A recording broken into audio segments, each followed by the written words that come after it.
Sir ఇప్పుడు మూసీ ప్రక్షాళన విషయంలో సానుకూలత అంటే ప్రక్షాళన చేపట్టాలనే సానుకూలత ఉన్నప్పటికీ కూడా నిర్వాసితుల పట్ల ప్రభుత్వం అనుసరిస్తున్న విధానమే బాగాలేదనేది ఒకటి ఉంది సార్.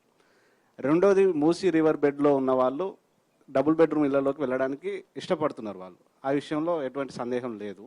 కాకపోతే మీరు ఏదైతే బఫర్ జోన్ నిర్ధారణ చేసుకున్నారో సార్ 50 మీటర్లు అనేది అక్కడ నుంచి వెళ్ళడానికి ఇష్టపడట్లేదు. ఎందుకనంటే ఒక సందేహం ఏముందంటే సార్ ఈ ప్రాజెక్టులో భాగంగా ఆ 50 మీటర్ల బఫర్ జోన్లో అనేక వ్యాపార సముదాయాలు వచ్చే అవకాశం ఉంది. అది ఒక కమర్షియల్ జోన్ చేస్తున్నారు అనేది ఉంది.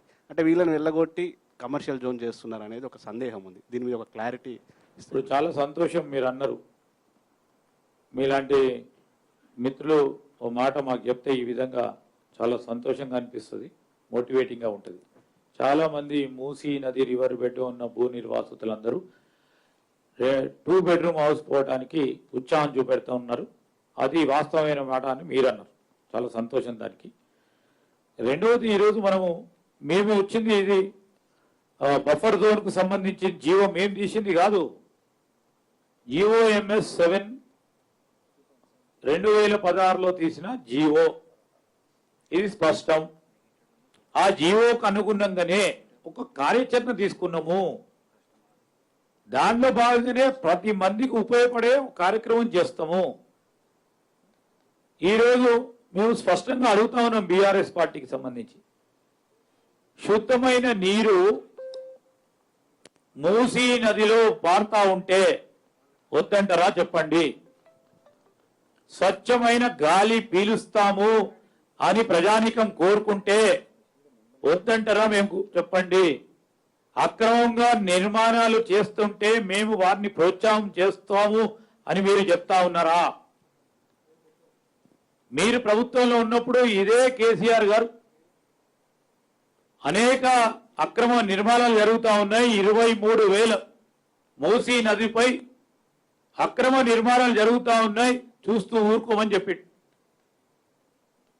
మేము అడుగుతా ఉన్నాం. 10 మందికి ఉపయోగపడే కార్యాచరణ తీసుకునే ప్రయత్నం చేస్తా ఉన్నాం. అనేక సందర్భాల్లో చేస్తా ఉన్నాం. సామాన్య ప్రజానికానికి నేను 10 సార్లు చెప్తా ఉన్నా, పేదవారికి ఇబ్బంది కలగనీయం. అది మా ఆలోచన, మా సంస్కృతి. Thank you sir. Last final sir మంత్రి గారు ఫీల్డ్కి వెళ్ళినప్పుడు కొంతమంది అక్కడ ఉన్నవాళ్ళు, మేము మా ఫ్యామిలీలో 15 మంది ఉన్నాం, మా ఫ్యామిలీ మెంబర్స్. అంటే 3 ఫ్లోర్లలో మేము బిల్డింగ్ నిర్మించుకున్నాం, 3 కొడుకులతో ఉంటున్నాం. మాకు ఇప్పుడు ఒక్క చోట డబుల్ బెడ్రూమ్ ఇవ్వడం వల్ల 15 మంది అందులో అకామిడేట్ కాలేము. ప్రభుత్వం మానవీయ కోణంలో ఆలోచించాలని వాళ్ళు రిక్వెస్ట్ చేస్తున్నారు. అయితే అధికారులు వాళ్ళకి ఆ మిస్కోఆర్డినేషన్ జరుగుతుంది.